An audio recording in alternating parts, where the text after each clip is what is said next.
Hello there. Thank you so much for joining us. This is News Channel Nebraska. My name's Eric McKay. Let's take a look at our top headlines today. Beginning in southeast Nebraska, where a Beatrice man charged with murder and other counts in the shooting death of a woman has entered written not guilty pleas in Gage County District Court. 51-year-old Christopher Milkey charged with second-degree murder, use of a firearm to commit a felony, and 2 counts of kidnapping. Milkey was charged in the shooting death in early September of 52-year-old Tammy Leslie in a home they shared on Hillcrest Avenue in Beatrice. 2 children were inside the home and were aided by law enforcement in escaping the house before Milkey was arrested. Now, he's waived his right to appear for an arraignment on the charges that had been scheduled for next week. A pretrial conference hearing has been scheduled instead for next month. More information was released this week regarding the investigation into a plane crash in northeast Nebraska last month. The Federal Aviation Administration released its preliminary report on the crash that took the life of pilot Philip Widner on October 7th at Northfork Regional Airport. According to the FAA, Widner's plane arrived in Northfork just after 7 p.m. that evening to take on additional cargo before continuing on to Omaha. Airport surveillance camera shows the plane leaving the runway, climbing into the air, banking left, descending, and crashing less than 700 yards from the airport. The FAA's report said the damage from the fire after the crash was so severe that cockpit instruments didn't have any useful reading. Still, the remnants of the aircraft were kept for further examination. In election news, former President Donald Trump headed back to the White House, the first president since Grover Cleveland to be voted out of office and then voted back in. Wednesday, Vice President Kamala Harris conceded the race. Michael Yoshida has details on Harris's comments. Former President Donald Trump, now president-elect. Securing more than the 270 electoral votes needed to clinch the presidency, and is winning the popular vote, which he failed to do in 2016. This was a movement like nobody's ever seen before. Trump addressing his supporters in West Palm Beach, Florida, early Wednesday morning. We're going to help our country heal. We have a country that needs help. Wednesday afternoon, Vice President Kamala Harris officially conceding. While I concede this election, I do not concede the fight that fueled this campaign. Addressing her supporters at her alma mater, Howard University. A day earlier, crowds gathered for her watch party, hoping for a much different outcome. This is a time to organize, to mobilize, and to stay engaged for the sake of freedom and justice. Many Democratic leaders seeing the election results as a test of their policies and ideas. We got to do some soul searching. We're getting a message from a lot of people that we're not hearing them. And I hope we take the time to do the soul searching we have to do. While many Republicans viewing election night as a major party win. The American people overwhelmingly chose to turn the page on the failed policies of this administration on the economy, on the border, and on foreign policy. Nebraska voters have chosen several new state legislators, including in District 43. Casey Wannenberg joins us with details on that race and what's next for the district. District 43 has elected a new state legislator to represent a large portion of north central Nebraska, including here in Valentine. Tanya Storr won the race, capturing more than 60% of the vote, while her opponent, Tony Tangwall, received around 40%. Storr will succeed Tom Brewer, who is term limited. News Channel Nebraska previously spoke with Storr about her key goals. Property taxes have been front and center for the last several years, especially this summer with the special session.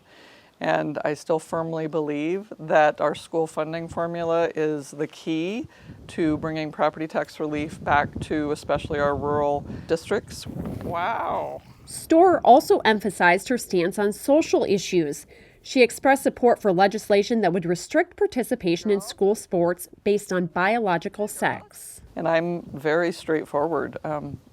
You are born biologically a male or a female, and that determines the sports you play in and the bathrooms you use. For more election results and reaction, head over to our website, newschannelnebraska.com. Reporting in Valentine, Casey Wannenberg, News Channel Nebraska. A central Nebraska school district will need to again find a new way to finance facility improvements. Voters in Howard County voted against a bond issue for St. Paul Public Schools. 1,076 people voted against it. 888 were for it. The bond issue was for slightly over $14 million. It would have funded a new building to replace a 100-year-old existing building, an on-campus preschool, an expanded cafeteria, and a new activities entrance. It's the second time a St. Paul school bond has failed this year. Voters sided against a similar $18 million proposal in a special election back in March. Voters in northeast Nebraska have also shot down plans for upgrades in their school district. Voters in the Randolph Public School District rejected a $9.75 million bond this week.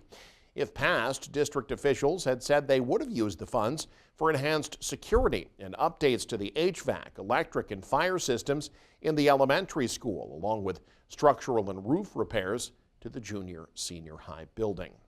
Now, voters in Northfork did give the go-ahead to police station improvements. Voters this week approving a 4-year half-cent sales tax to expand and renovate the Northfork PD headquarters. It was close. 51.6% of the over 10,000 voters gave the local option tax the okay. Police officials have said the improvements are estimated to cost about $10.5 million. It was the second attempt to pass upgrades to the police station with a ballot measure. The first try, bundled with multiple other community projects, failed back in 2022. Now, one clear takeaway from voting in Nebraska this election: turnout was exceptionally high. The overall voter turnout percentage in Nebraska just over 73%, with over 917,000 Nebraskans casting ballots. The Secretary of State says 31 Nebraska counties, exactly 1/3, saw at least 80% voter turnout. Cedar County in northeast Nebraska saw the best turnout, over 86%, followed by Kippahaw, Garden, Boyd, and Boone counties. Only 2 counties in Nebraska, Dakota and Thurston, saw turnouts under 60%. In other news, the Nebraska School Activities Association Board of Directors met in their monthly meeting Wednesday, faced with a big decision regarding the future of the high school softball state tournament. This year was the final year for the contract for the Bill Smith Softball Complex in Hastings to host the initial rounds of the tournament. Wednesday, the NSAA Board of Directors heard proposals from 3 different organizations looking to host the tournament beginning next year. Those proposals made by representatives from Sarpy County, Lincoln, and Hastings. After hearing all 3 proposals, though, the board didn't take any action, instead tabling the vote until their next meeting, December 11th in Northfork. The Bill Smith Complex in Hastings has been the host of the state softball tournament for 17 years.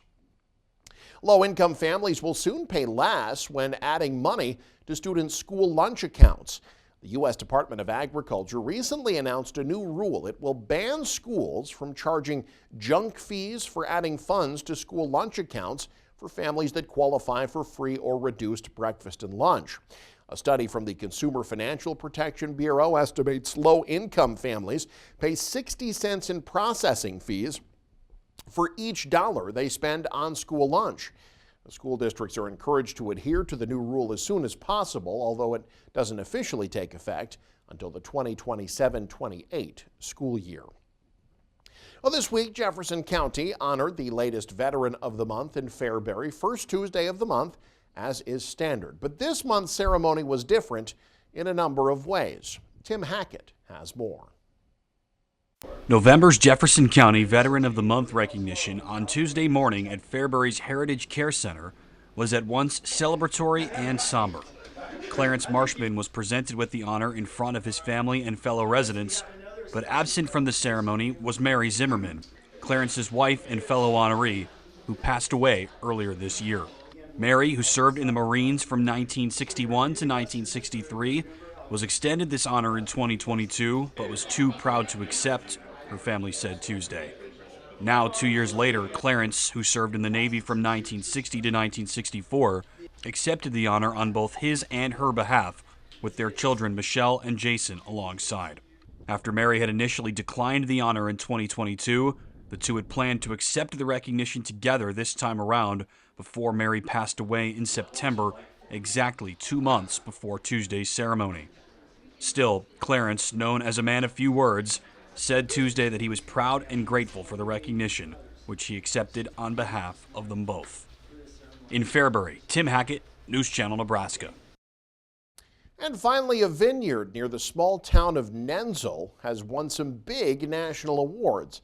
Niobrara Valley Vineyards received a Best in Show, Best in Class, and Double Gold overall white wines at the 2024 International Cold Climate Wine Competition. During the event, expert wine judges examined nearly 350 wines from all over the country. The winning wine, the 2023 Boss Cow, made of 3 white grape varieties grown on their vineyard south of Nenzel. And you can stay up to date with the very latest by following us online. Head to newschannelnebraska.com, click on the News tab there. You can also follow us on X, like us on Facebook and Instagram as well. Thanks for joining us. Have a great day. You're watching News Channel Nebraska.